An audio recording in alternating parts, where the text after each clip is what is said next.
Hello, I smell shit. Can you not genuinely not smell that? No, you're having a stroke. You can smell shit. Like a bad kind of shit or like a good kind of shit? Actual poo-poo. Actual poo. Well, you haven't gone anywhere. You ain't stepped in shit. No, that's what I mean. That's why I thought you farted. No. That's a powerful fart if it's reached over you. Are you good? No, fucking reminds me. Oh, is this Patreon or?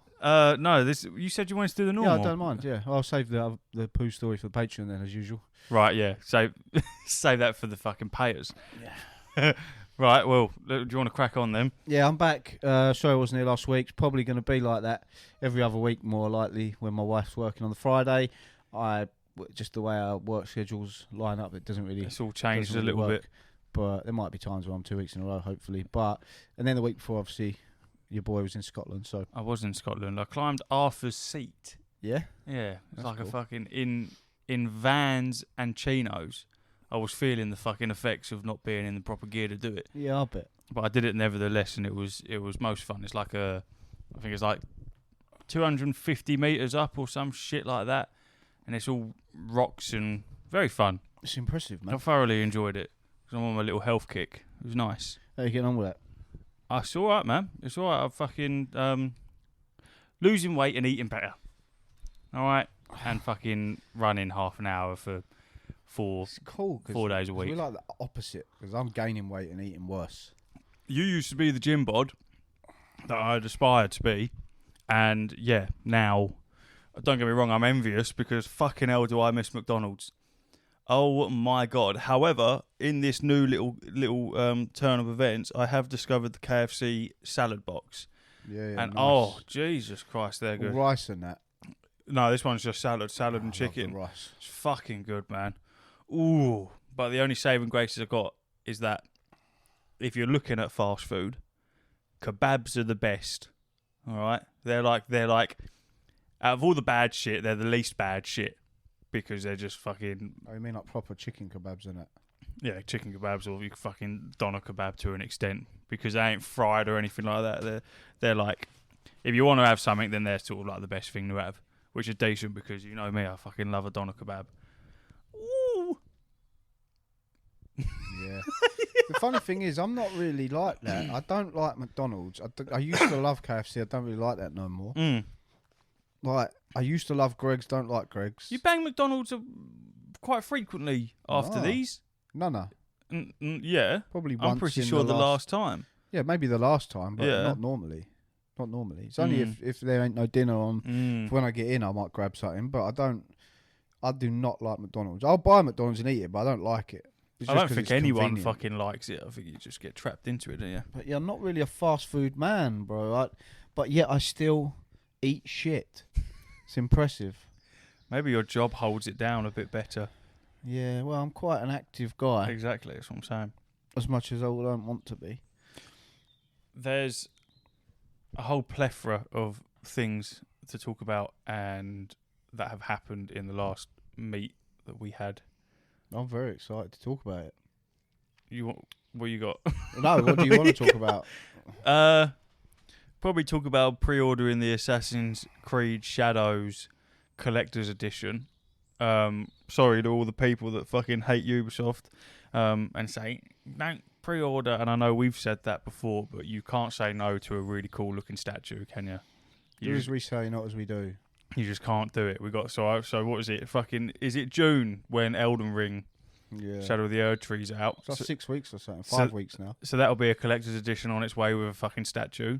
And then in November will be the Assassin's Creed Shadows, which I'm a bit dubious about because I was told yesterday that Game is shutting down. Or is that just their storefronts that are apparently shutting down? I don't know. I know the one where I live is no longer. Yeah, so as long as they can still fulfill my order, I don't give a fuck.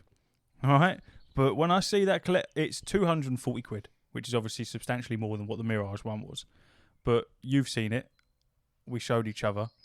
And that statue looks fucking sick. And the scroll that you get that you can hang on the wall and the Suba, the fucking metal ring off a katana that's fucking it's a good old little piece. Perfect time to be dropping that sort of shit just after Shogun. Yeah, it's decent, man. But it looks good, and I say it looks good. You don't see nothing, but from what I've heard from the inside, and what I'll pass on to you, all the little tidbits sound good, but they always do. So I have to be skeptical. What did they say about Mirage? Was it the same sort of wavelength? No, they said they went back to their roots, but no, that guy that I texted you yesterday, he's not one to gas shit up. Yeah. So that's why I am excited and piqued my interest, because if they've really, because Assassin's Creed, when I listened the other day, fully agree with Steph. I have to be honest. I think inherently Assassin's Creed games, i.e. Valhalla, Odyssey and Origins, aren't bad games. They're just not Assassin's Creed games. Yeah. And I'm not an Assassin's Creed fan. Like, I don't like yous like all that Animus shit. I would rather that shit didn't exist and it was just the Assassin's part. I feel like that doesn't need to be there, but obviously for Assassin's Creed fans it does, which is fine. But take that out and I wouldn't have more fun, because it plays a very small part now, don't it? Yeah, it ain't even fucking questionable. I think there needs to be a combination of Origins, Odyssey and Valhalla mixed with your Assassin's Creed games, because I feel like we've had this discussion before, but Valhalla, it has these things in like the massive enemies and that. They try and soak it in a bit of realism and then they go over the top with it as well. I feel like there needs to be a fine line towed somewhere, because I don't want to fight gigantic soldiers that there's no way anyone like that existed in the world.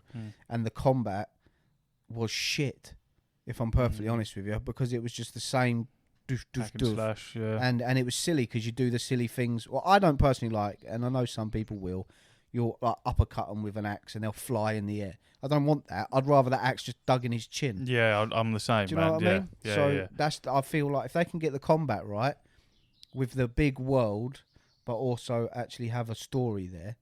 Because it is going to be open world, isn't it? That's and what was it? Bigger than Origins is the stamp of that size. I am confident, because from as much as, bear in mind we did a whole fucking episode on it, as much as Mirage in my head was a flop, it wasn't at the same time, because it was aiming in the direction that I think is not only back to its roots, but evolved for current time. So they haven't strictly gone back to this is what Assassin's Creed used to be. I think they added the right bits and then have built on them for today's Assassin's Creed players. And like I said to Steph, they can either go with Assassin's Creed Shadows, formerly known as fucking Project Red. They can either go down the route of like Valhalla and Odyssey and things like that, or they can go down the route of Black Flag 2, Revelations, Brotherhood, or they can find the perfect combo to put them together and go, this is the identity of Assassin's Creed now. Because I feel like when they went to Origins, that's when they obviously changed the UI, changed the combat, and they went into their new Assassin's Creed era, which very much divided the fan base. Whereas if they're able to put those two together and do it properly, and then own it and say this is what Assassin's Creed is now, I feel like they're in with a good chance of it being a decent game. But again, this is Ubisoft. Very, very good at making cinematics. 9 times out of 10 will flop in the gameplay. Yeah, I think the games suffer from their own setting as well. So, like Valhalla, arguably my ideal game, because it's the Vikings. I love the Viking history. But let's be honest, England's fucking boring, mate. Yeah. It is bland, open fields and shit. It's crap. Yeah, for that kind of shit, it's not good. But they didn't help themselves, because the story was so fucking spread out over, do these exact same things with a slightly different coat of paint on it, travel 4 million miles to get there, come back, speak to this person, rah, and just do that rinse and repeat with nothing really else going on. It wasn't helping it. It's very Final Fantasy. Yeah. But then, like, I look at Assassin's Creed Odyssey, which was the Greek one, which I'm also a big fan of Greek mythology, and I loved that game. That out of Origins, Odyssey, and was it Egypt Origins, Odyssey, Greek, and Valhalla, obviously the England Vikings. The Origins, Odyssey was by far my favourite, and I completed that, and I spent like nearly 100 hours on that game. I loved it. I loved the bones of that game. So I feel like it always depends on the setting as well. If you like the setting, so I like Japan.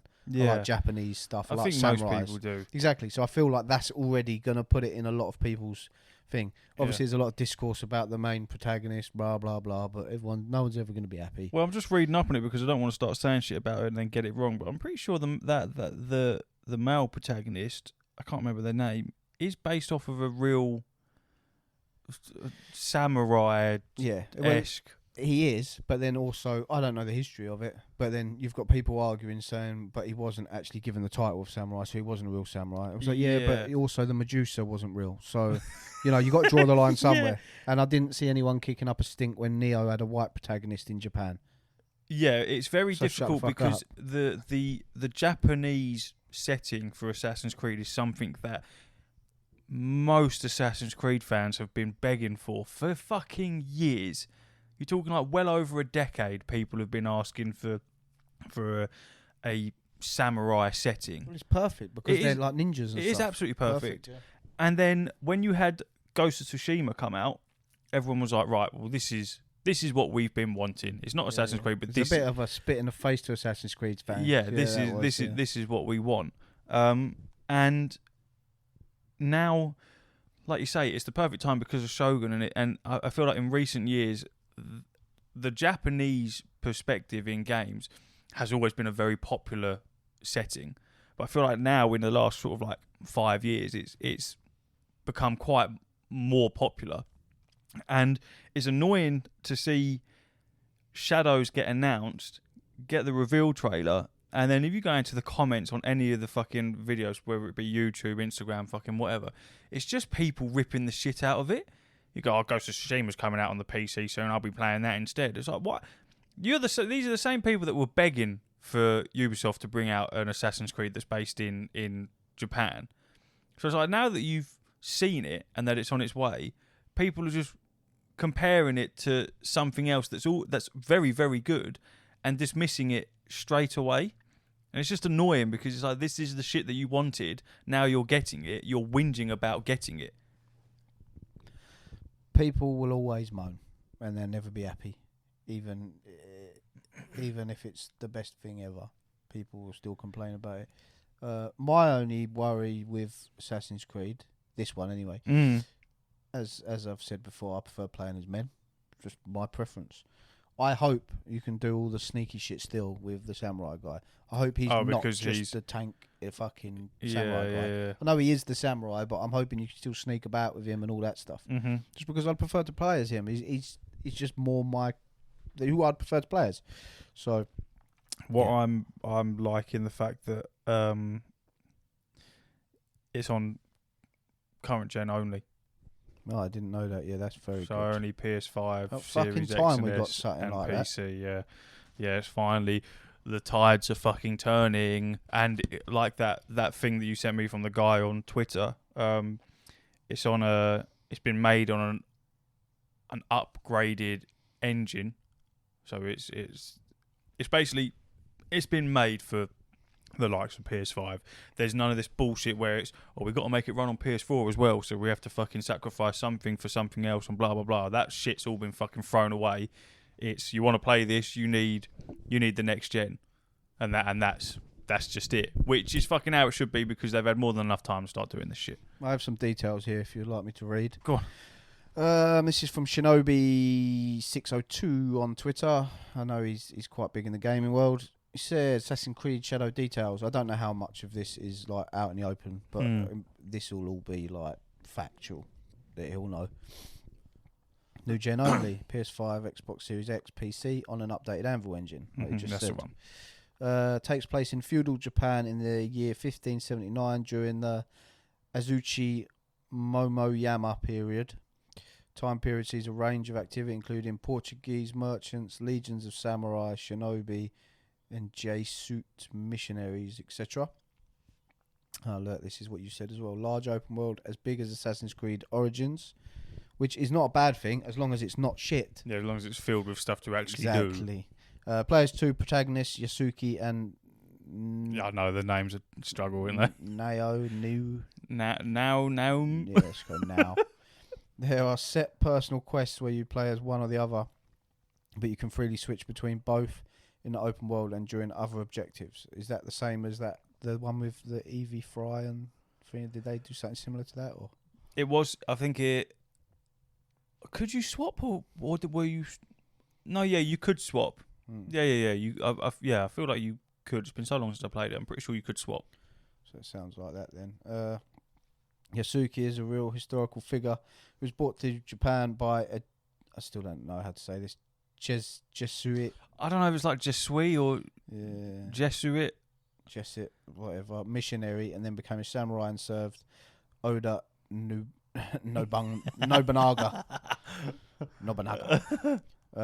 Nau is an agile shinobi who likes stealth but knows how to fight, can use a grappling hook to traverse the environments, physics-based, so it can be improbable. I'm not sure what that means.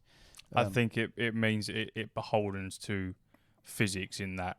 So it might slip off and stuff. Yeah, cool, I would imagine so, yeah. Yasuki's fighting style is more head-on direct combat with parries, breaking enemy armor plates, decapitation, finishes, etc. Now he uses a kusiarigama, which is, I know what that is. That's the chain on like a hook on a chain, I think. Yeah. A chain that can whip around and keep enemies at bay. Yeah. The team pushed on more. This is stuff that I really think is fucking cool. The team pushed on more destructibility and sliceable objects with damage realistically replicated from sword slices, arrow puncture marks, etc. Enemies can now be knocked out if players want a pacifist playthrough. Players can now go prone, sneak around, which is laying down, I believe. That's very cool. It's never been fucking done in Assassin's Creed. Fully dynamic lighting system, illuminated by sunlight, torches, lanterns, etc. This is cool as well. The game progresses through the 4 different seasons, spring, summer, fall and winter. Each season brings with it environmental and gameplay changes. For example, you can crawl prone underwater in a pond during the summer, whereas that pond will be frozen in the winter. More examples, grass grows tall in the spring, perfect for hiding, while it dies off in the fall, removing those hiding spots. Hanging icicles on buildings can snap and fall off, revealing your location during winter, etc. You can hide in the shadows to escape enemies and take out light sources to evade detection, a la Splinter Cell. Create a customizable hideout where you can grow and train your own shinobi league, craft new gear, interact with other characters and choose your base's layouts, decorations and accessories. There are huge castles that act as significant landmarks throughout the open world that act as dungeons and their own big levels. Wanted to be a little more open with how you complete objectives, can tackle assassination targets in any order. And my favourite point is there are no more synchronisation points that reveal all the points of interest on the map. Instead, they act as high vantage points that let you look and discover them yourself. So all of that in all sounds very fucking good. And Does sound very good. When that guy also said he's like, can't wait to get involved with this and see more, blah, blah, blah. That gets me excited for someone that had zero interest in this a week ago, not because we didn't know what it was, really, but more because I just had enough of Assassin's Creed. But now here I am back interested again. Well done, Ubisoft. And this is how it works. And you see, and we've all said no more pre-orders, and then they bring out the collector's edition, and you go, all right, have my couple £100, that's fine. I like the idea of the no synchronization points, and I feel like we as gamers have grown too accustomed to being given everything on a map, and I feel like games like Elden Ring were very good for removing that and showing you that no, this is fun. This is in some respect more fun than fucking giving you pinpoints on a map for where you need to go. You figure this out on your own. So it'll be nice if they incorporate that, because I feel like one of the biggest drawbacks from a Ubisoft game is the amount of shit on the fucking maps. The amount of shit on the maps. And it's all the same fucking shit. Worried about the dungeons. They sound very cool with the castles and everything, but are they going to get very repetitive and boring after like 3 dungeons? Am I going to be just rushing through that shit because there's a reward at the fucking top, or once I've cleared it? Like, is that going to be like their version of outposts? Clear this outpost, clear this outpost, clear this out. You know what I mean? But I don't mind doing that, but it has to be fun and worthwhile. Like, the trouble is with the games, when they do things like this, once you've got fucking 100 pieces of wood, I don't want to get wood as a reward. It's not fun. Do you know what I mean? Yeah. That is what they're giving you. And I've never thought of it like that. Yeah, I know exactly what you mean.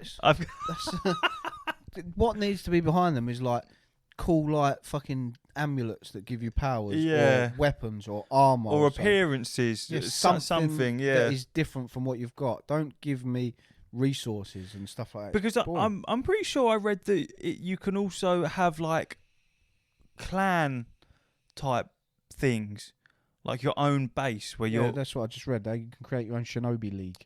Oh, of course you did. Yeah. That sounds very cool, because obviously you kind of had that with Black Flag when you had your fleet, and Valhalla you had your own little Viking horde. Your jaw Vikings. Yeah, and I like that shit. I like having like your own little army that you can fucking send out and do. I think Revelations did it and all. I'm gonna buy it, and I'm gonna fucking buy this. What's with it though? Because I've seen a lot of discourse about the collector's edition for it, because not the collector's edition, but the big bundle that they're selling. Because it comes with all like the season pass and all that sort of stuff. Mm-hmm. If it comes with that, then I think it's actually value for money, because without all that, and if you want all the season pass now, it's 130 fucking quid anyway. What you mean? Does the collector's edition come with that? Yeah. Yeah, of course it does. So that's what I mean. So you've actually got value for money. The collector's edition comes with all of it, as far as I'm fucking aware. Because I've got it on here. So Assassin's Creed period, blah blah blah. We'll set you blah blah blah. If you want 3 days of early access to Assassin's Creed Shadows, as well as a season pass, the gold edition clocks in at 95 quid. The £115 ultimate edition has all of the above, as well as the ultimate pack encompassing the Sekiryu character pack, including gear and weapon sets for both Nao and Yasuki, blah blah blah. So a load of like random shit. And then finally, the Assassin's Creed Shadow Collector's Edition gives you the ultimate version of the game, as well as a belter haul of physical media and collectibles, including statues of Yasuki and Nao, an art book, world map, lithographs, and more. The PS5 and Xbox Series X versions will include hard copies of the game discs, while the PC version contains a digital download code. You can purchase the Assassin's Creed Shadows Collector's Edition from places like Game in the UK or GameStop in the US. So we get a fucking physical disc, like I whinged about last time. Physical disc. You're giving me a fucking steelbook, you give me the disc. You give me something I can put in that steelbook. They've listened. They obviously listen to What's the Buttons. Because we said this last time. With collector's editions, I'm paying a premium. You're giving me a steelbook. Fair enough. If you want to go down the route of everything being digital, get rid of the fucking physical discs. I do understand it. However, if I'm paying 150 to 300 quid for a special collector's edition, give me the fucking disc. Put it in the hard case. I find it highly amusing that it's already on eBay for 350 quid. Of course it fucking is. Of course it is, because that's what people do. That I never trust that either, because so what? They've bought the pre-order, you then buy that on eBay off of that person, and then what? You just hope that when they get their collector's edition, they send it to you. Not only that, you've also already lost part of your purchase, because you ain't getting 3 days early access if you got to wait for it to get to them and then send it to you. Unless they give you the info that it's been bought on, and then you like change the address and all that shit. I don't fucking know how it works. I've never trusted it. I've never needed to do it. Nah, not for me. But it is exciting nevertheless. So, are you buying it? I think I will, yeah. Not right now, but I think I will. Like I said to you, the fact that you buy it on game and then they don't charge you until a week before. I don't like that. I'd rather pay for it now. I don't like that part of it. The Elden Ring one, obviously, we paid for up front. I didn't. Well, I fucking did. I didn't realise. I did the PayPal credit thing. Yeah, and then just pay it off. I was going to do that after I paid it, and then realised I couldn't. That's what I might do with the with this one. I might just PayPal credit it, and then hopefully I can pay that off. Hopefully PayPal take that money, and then it sits there, and I'll pay that, and then they'll take it. Blah blah blah. It's the statue is very cool. I'm a big fan of it. I like having that kind of shit. Me and Steph, it's like I other than Funko Pops, it's like a vice, man. Just having a cool statue or a game that you like is... It's tangible. It's very tangible. It's a tangible object of something that you like. Right? Yeah. So, like, I've got a statue of Geralt fighting the Griffin. I feel like I have Geralt. I have I have something of him. I mean, that's why I want that Mind Flayer statue so bad, man. I thought I had it the other day. The price of it was, like, good and that. And then I went through it all, and it was like the only thing that wasn't included was the statue. I was like, it's the only thing I fucking want. Fuming, it's the only thing I want. I don't want man. any of the other shit. I just want the statue. Keep all the other stuff, bro. It's the only thing I want. But fuming. One day I'll have it. It's a life goal. But yeah, that's probably enough on Assassin's Creed. Maybe it'll be at I'm excited though. Maybe it'll be a Comic-Con. Obviously, I got fucking Comic-Con, didn't I? Yeah. End of this month. Yeah. Yeah. Nice. Fucking. I'll have a little look for you. And see if there's anything fucking knocking around. I'm going in looking for D&D dice. That's what I'm... Oh, fuck, yeah, I've got Comic-Con at the end of this month. Oh, we won't be able to do D&D, because it's on the 26th. Yeah, but it's not... Is it the 26th next week, is it? Is it? I think it might be. It must be, yeah. It is, innit? Oh, no, Sunday. So I could potentially do the Saturday. We could do the Saturday. Comic-Con Sunday, is it? Comic-Con's on Sunday, yeah. I'd prefer to do Saturday anyway. Maybe if you can sort that out there, mate, I will speak to Connor. Maybe we can do that. Speak to her when I get him. And we'll see. But yeah, we're fucking... I think it's me, Daryl, Connor, Mark's missus, Steph, and Steph's mate, Meg.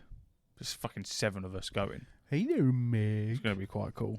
We'll do the same shit that we did last time where everyone wears What's the Buttons. It's kind of a must. And yeah, hopefully I won't have a cold this time, so I can smell just how bad it really was. Because I've been reminded that it does stink.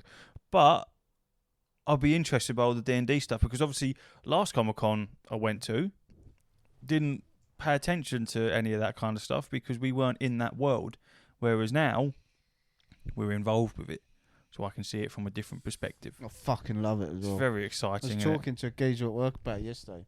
Because he was asking if I'd ever played it. And I was like, yeah. And he's an open-minded gaming guy. He's like, he has the same beliefs and feelings as us. And I was explaining it to him. He said, it sounds cool. And then I showed him the app, and it blew his mind that we could track, like, this is how much gold I've had. This is how much gold he had, but now it's in my pocket.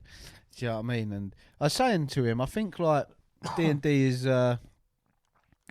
from the outside looking in, much like gaming used to be, where people were just like, if you game, you're a nerd. Yeah, if you walked around in a Dragon Ball Z t-shirt when I was a kid, I'd have got fucking whacked up, bro. Do you know what I mean? I'd have got a hiding. Yeah. But if I walk around with a Dragon Ball Z t-shirt on now, people just think, yeah, it's cool. He likes Dragon Ball Z. Look, it's fucking Goku, It's Goku Z. Exactly. Yeah. But that's how times have changed. And I think D&D still hasn't got out of that point where people still think, oh, you fucking nerd, man. But D&D is one of those incredible things where I don't think from our one session that we've played, 9 hours, we, in the moment, realised just how much fun we were having.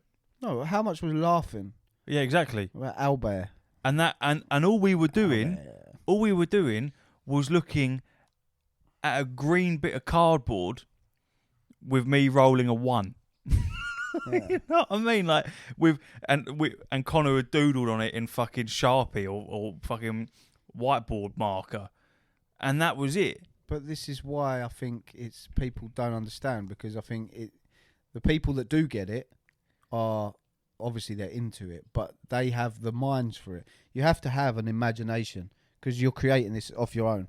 Connor gives you the pieces. This is the story. You need to get from here to here. Now in this space, now you create the stories. You couldn't have Mark playing D&D with us because his character would be a brick wall. You get nothing out of it. You have to interact. You have to make your own storylines happen whilst you're being funneled along this thing. But then Connor has to have the ability to, when we go off the beaten path, to come up with something. He must have hated it. But that's what I mean. He has the ability to do it, right? So he's got the imagination to do it. So in that respect, only certain type of people that have the imaginations can play D&D, I think. So people that haven't got that, because there's so many people that don't have that sort of thing. They haven't got an imagination for fantasy lands and all that sort of shit. They're not interested, so they wouldn't be like that. So I think, D&D, if you're the right person for it, I think it's fantastic. I love it. So I'm quite jealous here. Yeah, keep an eye out for D&D stuff. Yeah, because I want to get a proper decent set of dice, because I just don't fucking trust my wooden ones. They're pathetic. They're obviously weighted more towards the fucking lower end of the fucking 1 to 8. There must be something going on with them ones. But yeah, so they got that. That'll be quite interesting. I haven't played anything apart from my Steam Deck. Oh yeah. I forget about that. You still fucking. I think that is the best thing I've ever bought in my life. Genuinely, I think it's good, isn't it? That is the best piece of technology I've ever bought in my entire life. I think it is fucking phenomenal. Have you taken it to work yet? Absolutely not. Not a chance. I've got £38 in my Steam wallet. Yeah. Because for my birthday, Jem gave me £100 Steam vouchers. Right, so all I've been doing is going through games that I like the look of, wishlisting them, and then whenever they go on sale, I buy them for like £4. Yeah, it's fantastic. So far, I own Chrono Trigger, Hades, Halls of Torment, Rest for the Wicked, Stardew Valley, V Rising, Valheim Ashlands, or Valheim, and Wizard of Legend. How is V Rising? How are really you getting good. on with that? I love it. I've seen quite a bit of it popping up quite a lot. I'm too interested in fucking Stardew Valley. I've played for 37 hours. All on the Steam Deck, yeah? Yeah. It's crazy. Hades I've played for 10 or 9.6, so 10 hours. V Rising I've played for 4. But in the last 2 weeks I've played for 31.1 hours. What about something like Dredge? I know Connor played that and he said he really, really enjoyed it. But it's quite a short game. It's on my wish list. I'll get to it when it's on sale. I'll buy it. As soon as it's on sale, I've got 30 odd quid in my wallet still. Yeah. As soon as they go on sale, I'll buy them. He fucking loves I haven't downloaded most of them. Have you switched it into desktop mode yet? No, only that one time. I'll never do it again. I'm going to buy a dock for it though. I was looking at them yesterday on YouTube, seeing how they're working at. They're really cool. The ones that I was looking at, it's just a dock basically, and then you just use the plug that you would have for your Steam Deck. That plugs in to the dock, and then there's a wire that comes out of the dock. It's really small wire that just folds up and goes into the charging port of the Steam Deck. It's just a HDMI cable to the telly. Yeah. And that's it. Very simple. And then I'm gonna then it's gonna blow my mind. Have you then got? I suppose you then just got to connect a controller to it. Yeah, because use anything. Anything. Use your DualShock. Yeah, I'm just going to use my PlayStation control, and then I'm just going to play fucking all these games that I like, but on the bigger screen. But yeah, it's just I can't talk highly enough of it. I was so nervous when I bought it. Thought, probably just another Switch. I'll play it for a fucking couple of weeks and then put it away. Told you, man. It's a different. It's a different entity. I'm always on the Steam store, just looking. What's new? What's this about? What's got overwhelmingly positive reviews? And what's incredible about it is, you are not a technologically minded person in the form of computers. Not computers. You've admitted before. Yeah. And that Steam Deck has the capability to do some fucking technical and incredible things, and yet here you are, having the absolute time on your life because you're just using it to fucking play games, which is what it's there for. You know what I mean? You aren't unlocking its full potential of what it can actually do, and that does not fucking matter in the absolute slightest, because you are playing that Steam Deck the way it was intended, and the way it is intended to be played is how you want to play it. I love it. Which is perfect. Hades 2 has just come out in early access. You've heard of Hades, right? I have, yeah. One of the most popular fucking... Yeah, when you go on like the most played on Steam, it's fucking up the top. Yeah, so it's a testament to the Steam Deck, because Hades 2 has come out in early access, and I was going to buy it, but then I was like, I didn't like Hades 1. But I had Hades 1 on my wish list anyway, just because I thought it was cool to own. So when it went on sale for like £7 or so I was like, fuck it. So I bought it, but I was tentative, because I thought, well, because it's like an ongoing story to the second one, I thought I do want to play the first one to see like how you get to change character, because you're playing a girl in the second one. And the testament to the Steam Deck is I fucking hated Hades. I thought it was so overrated and shit. But the only time I've ever played Hades was on the Switch. Yeah. So why do I love it now on the Steam Deck, but I hated it on the Switch? And I don't know the answer to that. I don't know. Because it's exactly the same game, but I hated it on the Nintendo Switch. I fucking despised it. I thought, this is shit.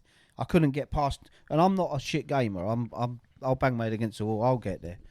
I couldn't beat these fucking boss, this Minotaur and this other geezer. and I just couldn't do it on the Switch. And I really didn't enjoy it. But on the Steam Deck, it's great. The only thing that worries me is I'm pressing the buttons too hard. That just causes me so much anxiety. I don't just tapping the buttons like to attack. I'm just like, oh, am I pressing them too much? They're going to start getting stuck. They're not going to get stuck. I know, but that's how my brain works. Even if they do, you just go and get it fixed. I know, but I don't work like that. My brain's just a panic. No, I know what you mean. After our last conversation, I've started turning off my Steam Deck. I keep it turned off now and turn it on every now and then to make sure, like, to update it and then charge it. I just get so excited when I turn that on. I feel like a kid on Christmas morning. My Hades, because I've had Hades, the startup screen, since day one. Hades comes on. That's probably why I wishlisted it, to be honest. He comes on, poof, and then it's instantly on. And I just go Stardew Valley. I do a couple of days on that. I've got loads of cows and fucking ducks. Have you kept it updated? Yes, updated. Well, I can't not. Every time I go on it, press Steam Deck, there's a little red button next to the settings. So I go to that and it says update, and I just go, all right. Fair enough. I don't do anything. That's what you need to do, isn't it? Yeah, I think I'm just more prolific with it. I like check before it prompts you to fucking update it. I think it's like if it runs over by like 2 days or something, that's when it like just says automatically to update it. One thing that has confused me on it is when I put V-Rising on, when the starting screen comes on, it all changes colour. It all goes like yellow, blue, green, red, like all like lines, and then like a little phased out TV in the bottom where the main menu just doesn't load properly for some reason. And apparently that happens on some games. Yeah, I ain't experienced that. But it's all to do with fucking it's all to do with like the what them things called? Pixels? No, the protons or whatever on there. Oh yeah, the application, yeah, Proton. Yes, it's all to do with that, and people are saying like, "Oh, change it and fucking shit." I don't know how to do all that, and I don't know if I want to. Is it worth it? Should I just leave it as it is? I don't want to touch any of the settings. But apparently, yeah, some games that's something to do with the cutscenes. They can't play properly, so they just shows this fucking screen. Let me see what it is. I'd be a bit careful about changing that kind of stuff, because if you fuck it up, it's a little bit more difficult to put it right. Yeah. That's why I don't want to do it. Yeah, this is what's happened, but this has happened to this guy on Dragon's Dogma. But this is the exact screen that comes up when I put Hades on. Comes up. Weird. Comes up like that, and then it's got this little fuzzy TV. Yeah. It's all to do with. This is what because it just can't. It's an issue with playing FMVs. I call it the rainbow cutscene. Here's how to fix it, and I don't know about this, so I don't know if this is normal or not. But everyone vouches for this solution. This is what everyone says. Yeah, it worked. Thank you. Hold your power button or press the Steam button. Scroll down to power. Select switch to desktop. Already scared.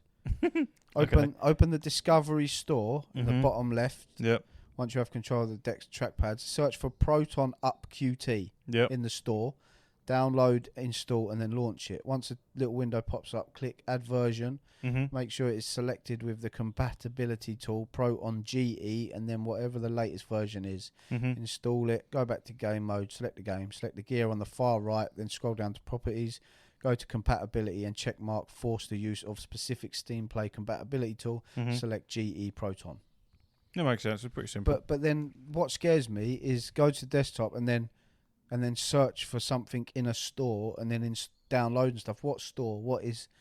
When you go into the desktop mode, it's like a little bag type thing, and it's just the store where like Google Play Store or something like that. Just where you download different apps and shit, different stuff. But what scares me is in my head on computers. Downloading stuff gives you viruses. It will never give you a virus. Right, that's what concerns me. It won't give you a virus. Right, okay. Well, if that's the case, then I won't mind trying it. It won't. Every when you go into desktop mode, everything that's on that desktop and in the settings and all of that shit is meant to be there. It would only be if you started going onto Google and then trying to download shit from different places, you have a potential of where you're gonna end up getting a virus. But again, times have changed a lot from when we were all younger, so viruses act and behave differently, and fucking they're not as prolific in the same way. So yeah, the likelihood of you going on to desktop mode and giving your Steam Deck a virus is slim to none, basically. Well, this is good to know, and I'll be more confident in looking at it then. But just going in desktop mode anyway is just like an absolute no-no for me. As soon as they said that, I was like, I'll just deal with it. I'll just leave it. I'm not fucking risking it. Yeah, it's a bit scary. But yeah, it's not causing it any harm, and it's not like I need to see the main menu. It's the only thing that it comes up at. Just, pardon me, I just sicky burped. Nice. Oh. Gross. But yeah, V Rising, I think is. I think you'd like it. Really good. Are you good? Are you good? You're fucking dying. No, I'm just contemplating life. Yeah. So you start as a vampire, obviously. Create your own vampire, what you look like, eyes, fucking all that bollocks. And then you rise from your coffin, and then you run around doing your little tutorial, kill this, kill that. And then the game's basically just like, do what you want.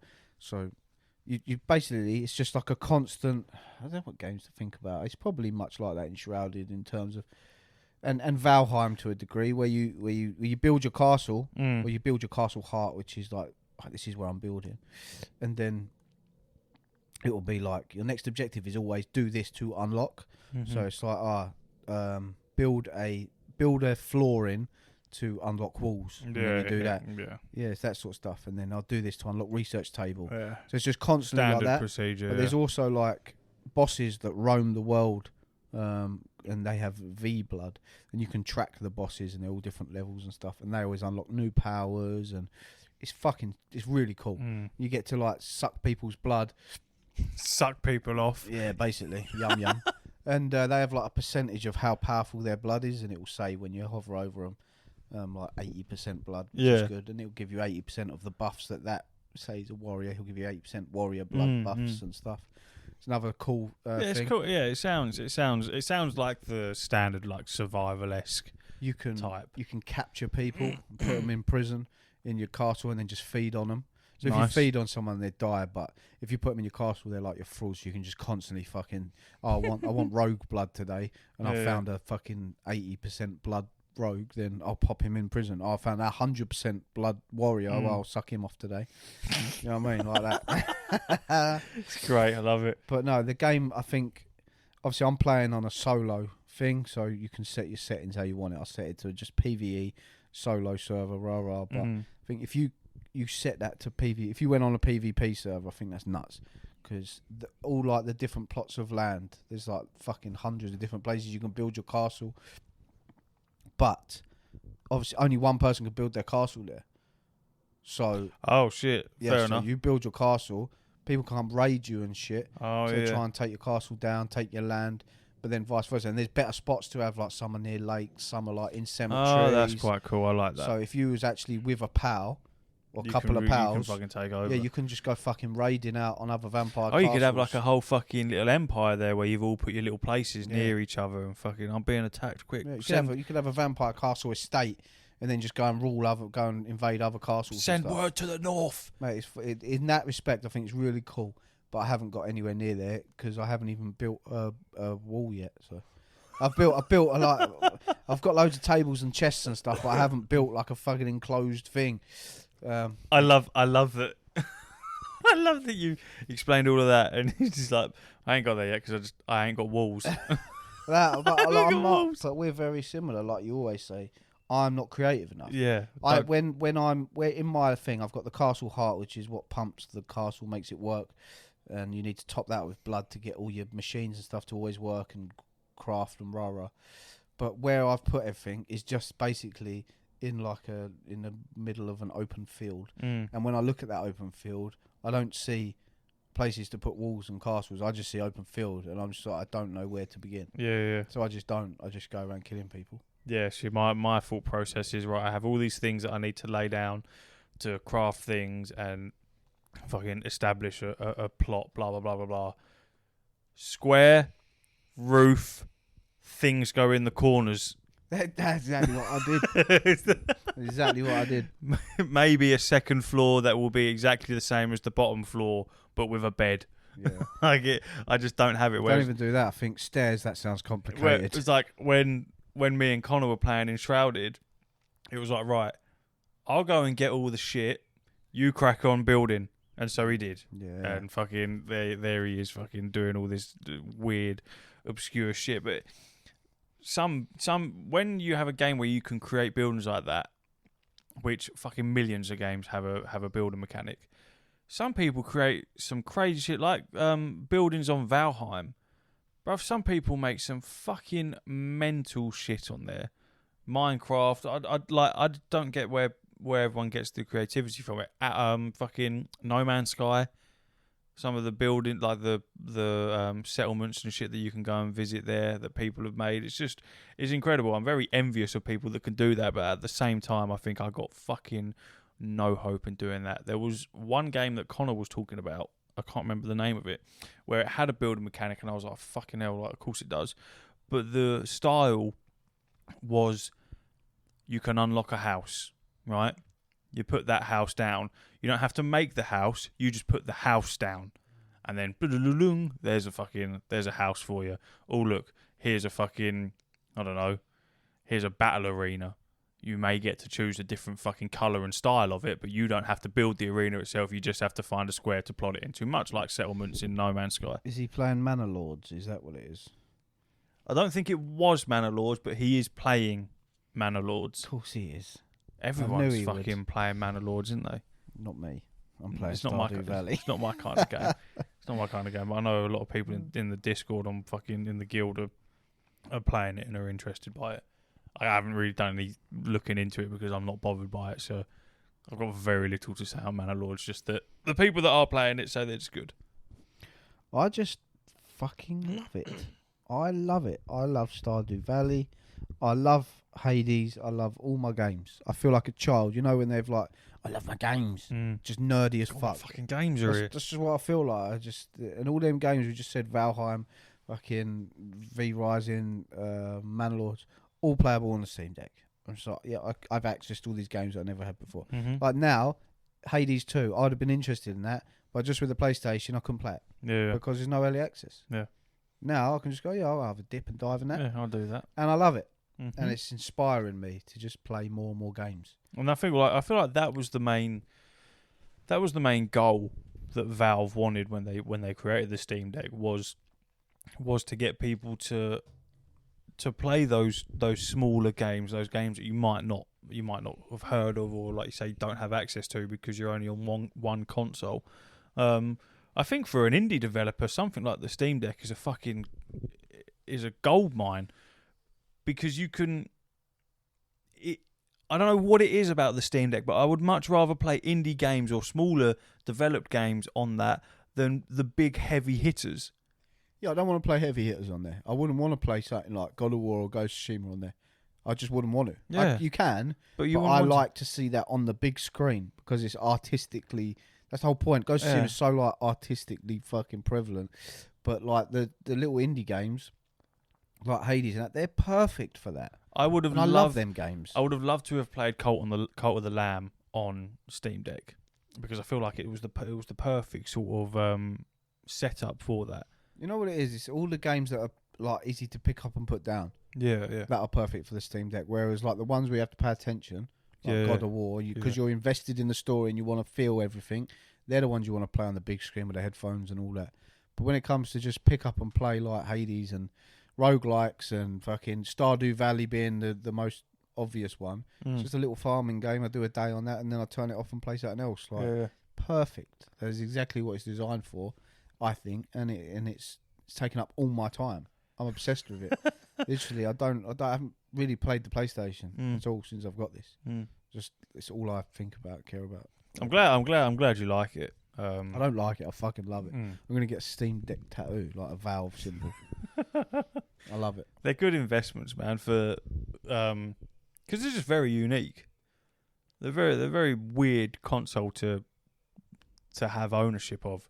You see what they're doing now? They're incorporating this thing I see the other day where you can connect to your PlayStation and access your PlayStation library without your PlayStation being on. So what on Steam Deck? Yeah. So fuck PlayStation Portal, I guess. What? That's what I read. It was all over Reddit. Everyone was going, "Oh, lol, what have they done?" Lol. Yeah, poor PlayStation Portal. What? So you'd be able to essentially cast your PlayStation to the Steam Deck. I don't know about cast, but where was it? It was literally announced like, I'd say announced, I don't know if it was like an app or something. Yeah. But it was, it was definitely something that made me lol. PlayStation on Steam Deck. Let's have a look. That's 25th of January. That's not fucking... I can't see anything that was recent now. That's 9 months ago. Yeah, I'm not seeing anything that's recent either. I'll find it. Don't worry. Have some dead air for the minute while we're all furiously fucking flicking through Google trying to find something that resembles what we're... I will find it. It might not be now or today, but I've got a PlayStation to Steam Deck streaming app, Chiaki 4 Deck. Yeah, that sounds like it. That is it. Yeah. Recently put up another small... This was the 19th of March. Is when this was from. It says, recently put up another small update to add in a couple of new options that sound quite useful for those of you streaming a PlayStation to your Steam Deck. Here's what the new version is. Adds create Steam shortcut option for Linux and Mac. Allow setting console pin for console in settings, blah, blah, blah. Yeah, Chiaki 4 Deck. Let's fucking Google that then. Chiaki 4 Deck. PlayStation button. Chiaki 4 Deck is a free and open source PlayStation remote play client licensed under the GNU blah blah blah blah. This license enables anyone to share and modify the source code blah blah blah. Chiaki 4 Deck aims to provide tips and tricks on using blah Chiaki with the Steam Deck in the blah blah blah. I heard fucking hell. Do they want to say their own name enough? I'm sick of saying it. So no, I want to know what it does. You dicks. It essentially does what I said, but I don't know how it works, if you know what I mean. But that is exactly what I read. That I recognise what you're saying, that Hijaki thing. I just wanted to find out fucking... What is it? Here we go. It's an open source client for PS4/PS5 remote play that is accessible on Windows, Mac, Android and Linux, which makes it very compatible with the Steam Deck. Playing on the same Wi-Fi network has always been very easy, but if you wanted to play while away from your home, it was a little bit harder. Yeah, everything's just talking about the setup of it. But by the looks of it, yeah, it just allows you to stream your PlayStation to your Steam Deck. Which that in itself is pretty fucking... But it also said that you didn't need your PlayStation to be on, which I just thought was madness. Do you not? That's what it said. But I can't find it. But I will find it. And I will send it to you. Don't you worry. I think we should do some talking. Yeah, no, it's terrible. I apologise. The last 10 minutes of this podcast would have been fucking wank. Because we're just trying to figure out fucking... You can use trackpads like the DualSense controller. I mapped my left one for clicking and my right one for swiping. Great for games like Ghost of Tsushima. It might have not worked as well when the deck first came up than the other project, blah, blah, blah. So, yeah, you can... Which is yeah. If you can fucking manage to do that shit where you can just stream your PlayStation. I don't know how you would do it if it's switched off. I don't understand that. We'll have to do some more research into it and figure it out, and then maybe speak about it at a different time.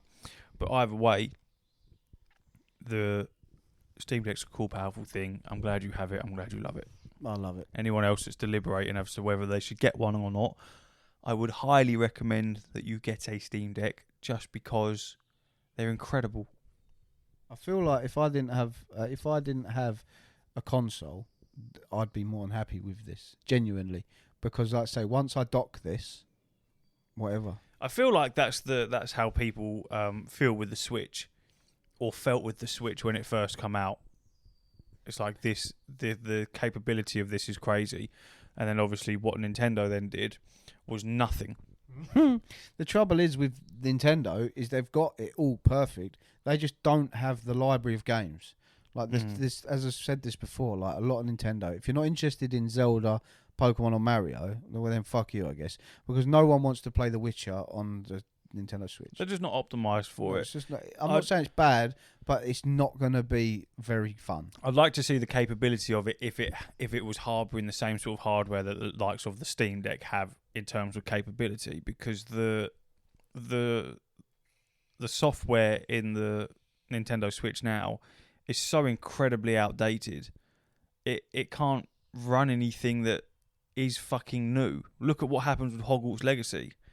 That shit took fucking 7-8 months after its initial release for it to come onto fucking Switch, and it looked dog shit. They took out so much fucking shit to be able to run it on that.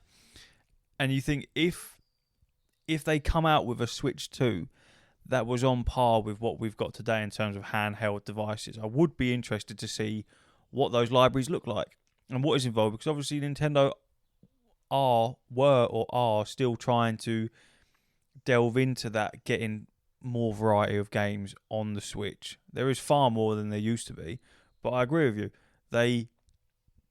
If you're going to play The Witcher, or you're going to play fucking, I don't know, I know it's not on them, but like God of War, Spider-Man, or like those bigger games, Shadow of War and all that shit, you're not going to play it on Switch. You're not going to. No way. Unless it's your only option. And that's what I mean.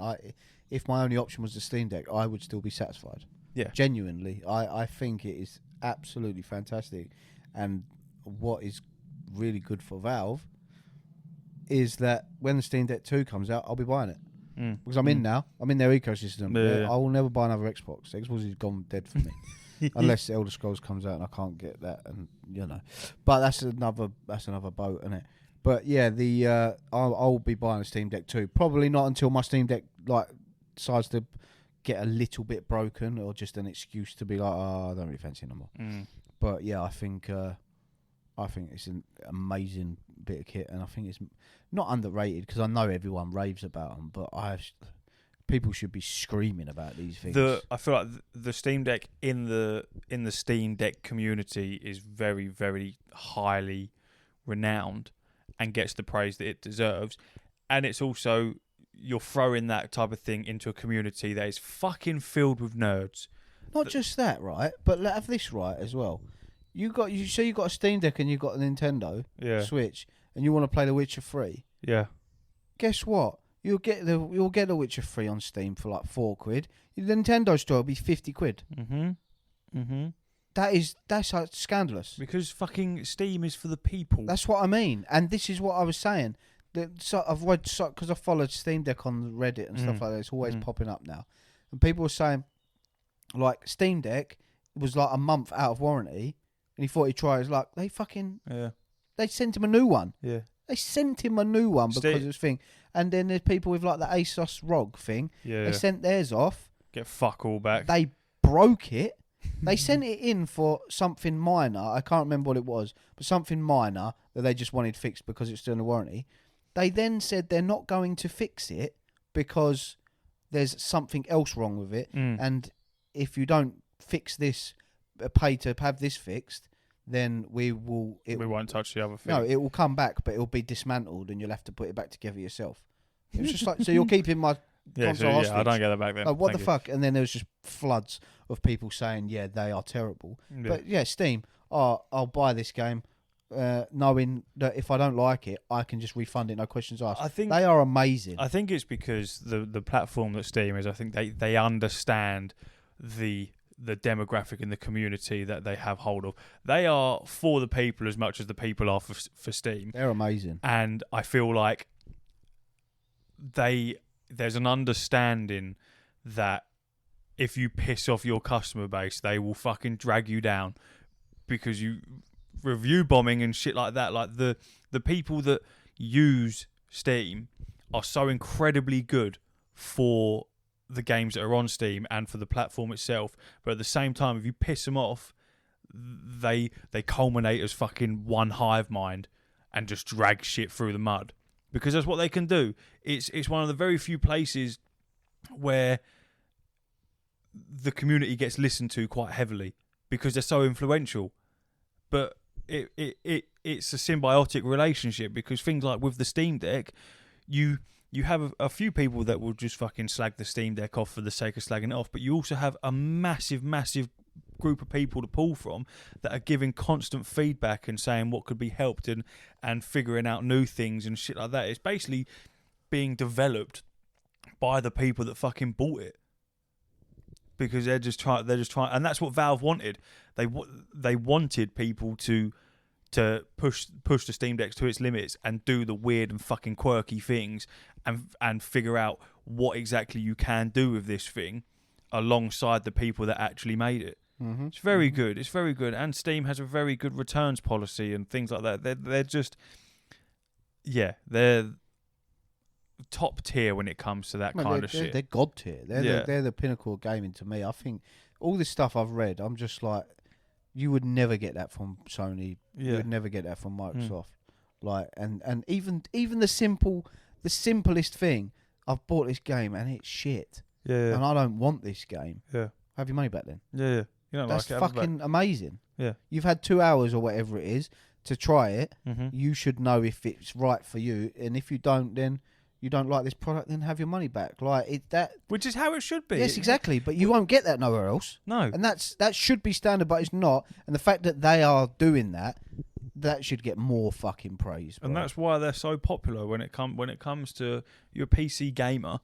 When it comes to somewhere where all your games are located, Steam is usually the place where everyone fucking puts all of their stuff. It's a very difficult. They have the monopoly. This is the sort of post I hear all the time, and I'm always reading it with a smile on my face. Bought a ROG Ally Z1 Extreme. Took me 3 days to return it and order a Steam Deck. I figured the higher refresh rate, higher definition display and overall performance would make me fall in love with this device, but goddamn, Windows 11 on handheld is one of the worst user interfaces I've ever used. The device seems to have zero personality. It's a bland Windows 11 PC strapped into a small shell. I tried so hard to love it because of how much I spent on it, 1,200 Australian dollars. Fucking hell. But I grew to quickly hate it and found myself getting frustrated even looking at it. I cracked yesterday and just returned it. For anyone in Australia, I know JB Hi-Fi can be weird about returns, but if you bring up the SD card issue and declare you wouldn't have purchased it if you had known consumer law requires they provide you with a refund upon request. And immediately I ordered a 512 gig Steam Deck OLED as soon as I got home. Very excited for it to arrive. Is there anything I should know straight out of the box? And it's just filled with things like that. Because that's another thing. Before I bought it, I was so scared because I was like, but there's these other two handhelds on the market. And what is the best? Because that's a big sum of money to buy the wrong thing. I did the same research and everything. I nearly got the ROG. But goddamn, am I glad I bought what I bought. I just think, like, just for user interface friendly, literally, as soon as I turn it on, my library's there. One button, I go to the store.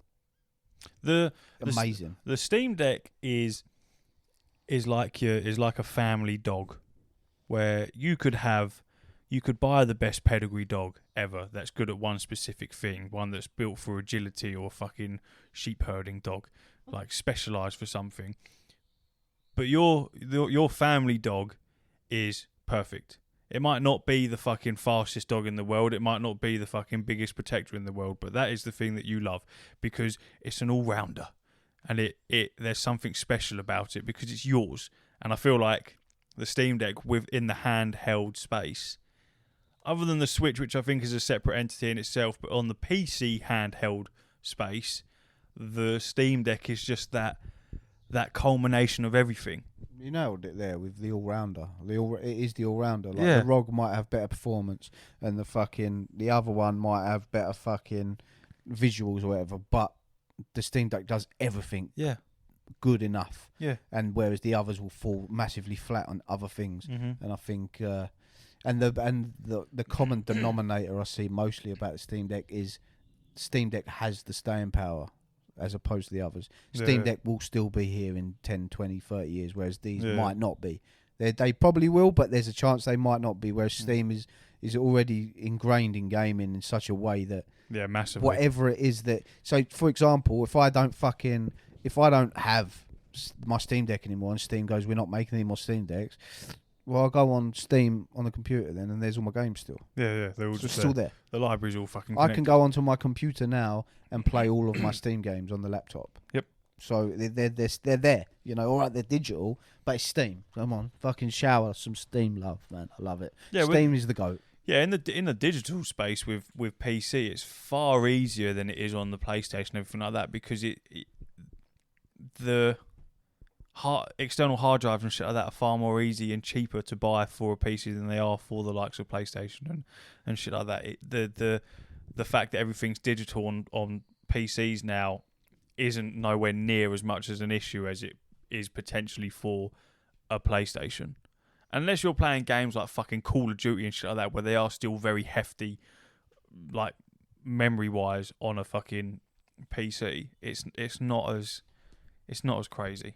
They also send you out a fucking amazing case for it. It's very cool, isn't it? It's a good case. It's probably one of the best cases you could buy. Yeah. I've looked at other ones, and you can get all these different types, but it's got perfect amount of things so your joysticks can fit in there. Mm-hmm. It's massively padded. Mm-hmm. If you tread on it, you're not going to damage the Steam Deck. Nope. It's like perfect. It's good. Perfect shell. They don't have to do that. They could have gone for an extra 40 quid or whatever it is, but they don't. Yeah, we want you to have your Steam Deck. We want it to be protected. And I know that they had some complaints with the original Steam Deck, but on the OLED, no complaints. The fucking cable is like 400 meters long to charge it. Yeah. No, don't get me wrong. It doesn't need to be that long, but I'm glad they have done that. That's the only main gripe I would have about my Steam Deck is the cable for it is fucking tiny. However, I'm almost certain that you can just buy of course you can. And longer cable. Yeah, of course you could. I can't see why there'd be anything stopping me from buying the same charger that you have for your OLED as I can get like for mine. It just has to be more powerful, like as powerful. But like I say, these things that they've just given out for free with it at a reasonable price, I'd say, because what you're getting is not a Game Boy. You're getting a computer in a fucking in a shell that is carried. Like I can't wait to go and do some work where we go and do work, but we don't do work. We just have to sit there and hope nothing happens. Nothing happens. Yeah. I can't wait to take that and just sit on it all day. Yeah. It's perfect. Or when I go to Ireland, I can just take that and just chill in the evenings, and just play that. It's just like, wow, I've got all the best games I could have, and I can sit anywhere in the world and play them. And honestly, like I say, I'm gassing it up too much, but I genuinely believe that this is the best value for gaming equipment you can get. Not only for the hardware you get, for its usability. Hold on, sorry. I'm very, very, very, very sorry. I'm sorry. And not only are you getting this, and sorry, I killed the flow because I'm fucking trying to buy a house at the moment and blah, blah, blah, blah, blah.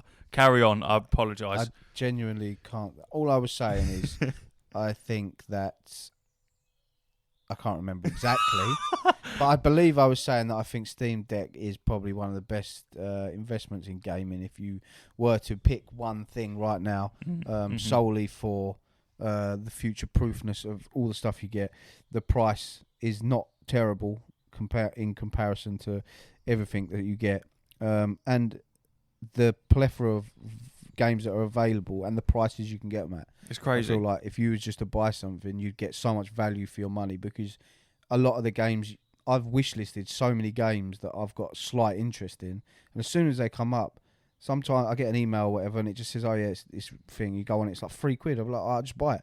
But I haven't downloaded most of them, but I've got them for when I want to. And I think that I've never really wishlisted games on any console, but because that is so preferable with all the deals and how often they happen, I feel like just let me know when they're £3 and I'll buy them. And the review side of things as well, where you're looking at a game and you're humming and hawing about it. Straight fucking scroll down and there's the reviews, and it will be the most recent reviews. It will tell the overall opinion of said reviews and how many there are and how many hours they've put in, which is massive. So it's not just some idiot going, "Oh, this game's shit," and then at the top it will be played 30 minutes. It's or didn't purchase. And then what I think is very good about it as well is it will tell you if they received the game for free or not. So if it was a promotion basis or what. So you can see if it's a somewhat biased review or not. But the fact that you can see the hours played and the last time they played it, I think that's great. And if you're still not sure, buy it anyway, play it for an hour, and then you don't like it, get rid of it. Yeah. So it's what I mean. I just think in gaming, I genuinely think that this might be the greatest thing to buy if you have nothing. 100%. I genuinely believe that. 100%. So, yeah, I couldn't be happier. I would give that a 11 out of 10 all day, every day. I underestimated how much I was going to love it, and I just. Well, I'm very glad that you got one. Yeah, I'm very happy. I'm very so happy. Am I, if you couldn't tell. It's very, very good. And we took up pretty much all the podcasts talking about Assassin's Creed and SteamDeck. But I apologise. Yeah, I'm enthusiastic about it. So there you go. So there we go then. Right, straight onto the old Patreon. And that's where the juicy shit is. So we'll speak to you later. Uru. Uru.